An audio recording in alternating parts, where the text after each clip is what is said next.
Hey everyone, it's Robin, Artist Island Crafts, and welcome to my studio. Today I have a scrap-friendly, beginner-friendly, quick and easy gift for you.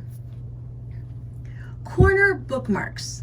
Corner bookmarks are a great gift for anyone who loves to read a book, a recipe book, a craft book, or a journal.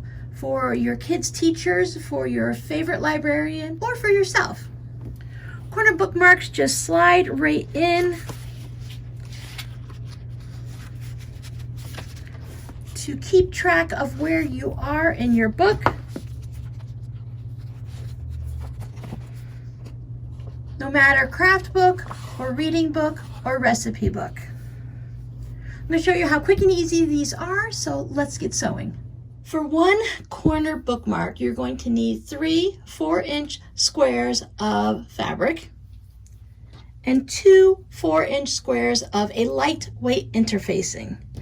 You want to keep your bookmark to still be a little bit flexible. You don't want to have super stiff interfacing, but if that's all you have, go ahead and give it a try. We are just working with some scrap fabrics, and if it works and you like the look, then go for it. With this, we are going to be cutting one of these in half diagonally, and we're only going to use one triangle, so I like to do 2 at the same time. That way I can use that second half on this fabric bookmark. So cut one of your 4-inch squares of lightweight interfacing diagonally corner to corner and share that with your other fabric bookmark.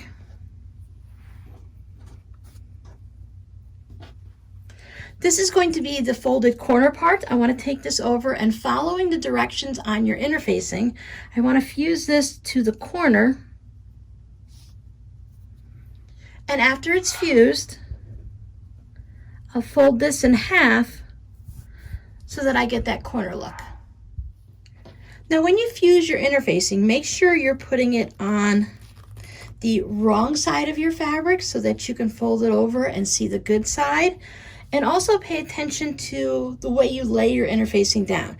When you feel it, this side is smooth and this side is bumpy. You can almost see the glue dots on there. You see that little bit of roughness. You'll be able to easily tell the difference between one side and the other. You can really feel it easily with your fingers. Now for the fabric that's going to be going on the back, so I'm going to lay this like this, and then I will have a piece of fabric that will be on the back side of it. That's the piece that's going to get your full size 4-inch square of interfacing. Again, make sure it's going to the wrong side. Glue side down. You want to really check on that to make sure you don't glue it to the bottom of your iron. I like to use LaLone P44F for my lightweight fusible. You can follow the directions that come with your package or with your yardage. When I do my interfacing, I lay it down here, making sure it's glue side down. I just give it a couple little taps with my iron, and then I flip it over and I press it based on the instructions from the right side. It's a little bit difficult to get a good adhesive and to move your iron on this side. It kind of gets a little grabby. So once you just get it to sit nicely and you know it's going to be attached just a little bit, then you can go over and finish it off on this side. Our next step is to layer it and get it prepared to sew it together. I have the fabric that's going to be right sides up. That's going to be going with my little triangle there. So I have this one right side up, and I make sure that I have the raw edges matching up on the outside. And then the one with the interfacing, I will put it on top, right sides down. You can put some pins in it, you could put some clips in it. We're going to stitch a 1/4-inch seam allowance all the way around. I like to use a 2.0 stitch length. If you prefer, you can just go ahead and use some of the clips. We need to leave a little opening so that we can turn everything right side out. And the easiest way to do that is to leave it where you only have the 2 fabrics and not where the triangle is, because it's going to be easier to fold it and get it all pressed in nicely, and you don't have to worry about all these extra layers and getting them lined up. You can put a couple pins in and mark it that way so you know where to leave your opening, or you could just take a little marking pen. This one's a Friction. You only need a little opening that's about 1 inch 1.5 inches long. You want to stay away from the corners because it's going to make a neater finish if we're not trying to deal with getting our corners to lay properly. Now in this one I grabbed the wrong fabric and I put the interfacing on this part.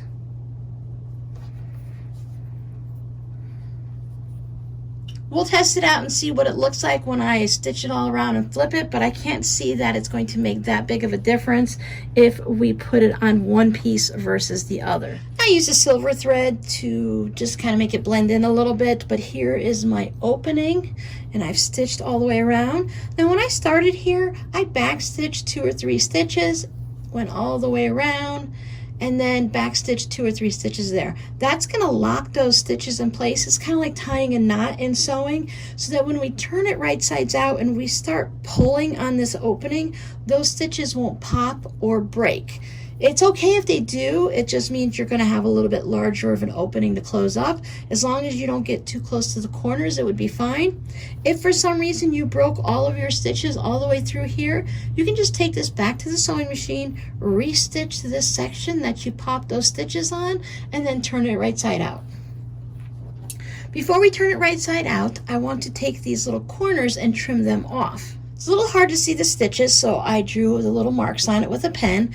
When I stitch mine, I go all the way off the fabric, and then I start at the end of the fabric and I go down. Or you can stitch to the corner 1/4 inch from the edge and pivot, lift up the foot of your sewing machine, pivot around, and then continue stitching. But what I want to do is to reduce some of that bulk in the corners and try to get a pointier corner instead of something rounded.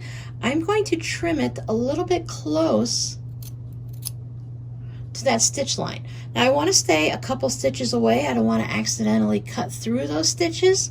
If you cut through the stitches, once again, just take it back to your sewing machine and sew it so that you're below the part that you cut. So your seam allowance here will be 1/4 inch and a little bit more, and then just re-sew that so that you can close up the hole you just created.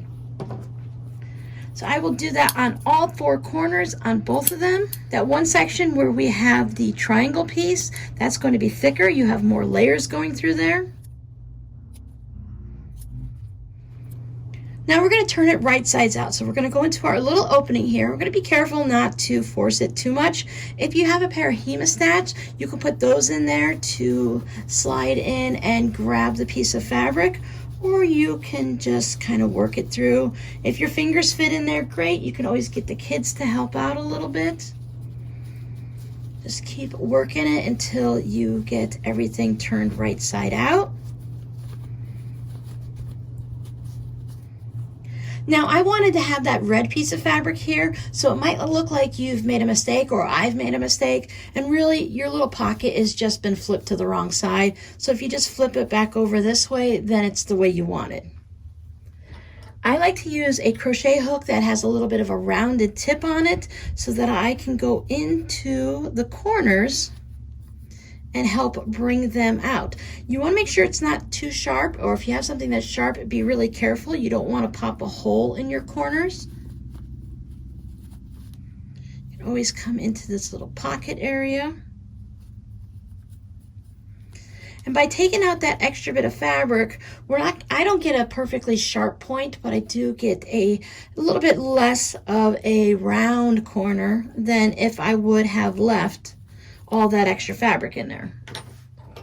You can also use some type of a point turner. I have a flamingo one from flamingotoes.com. Just work your corners out gently. Then I took it over to my iron and I gave it a nice good press. I made sure that I tucked the little edges in, our seam allowance in right in that area. So I tucked those little pieces in. You can take your iron and put the little nose of it in here to press that, and then lay your corner down nicely and give it a good press from all sides. And once you have it pressed really well, we're going to take it over to the sewing machine. We're going to do a top stitch all along this 4 edges here, staying away. We're not going to do anything about that. This part is just fine like it is. And while we do that, with it being 1/8 of an inch away, it's going to close up this hole where we turned it right side out. I usually start on the other side of wherever my opening is. Stitch all the way around. Again, you can use your 2.0 stitch length, and when you get to the end, just back stitch and then trim your threads. And you do the same thing on the second one. There you go. If you're worried about your top stitching not being perfectly straight, if you use matching thread, it won't be as noticeable. Now, can I really tell the difference based on where I put the interfacing? I can feel it on this one, and this one does feel softer, but I don't really think it's going to matter that much. If you put it on the wrong bit of fabric, it's going to be fine as long as one of them is interfaced. And then you just put it in your book,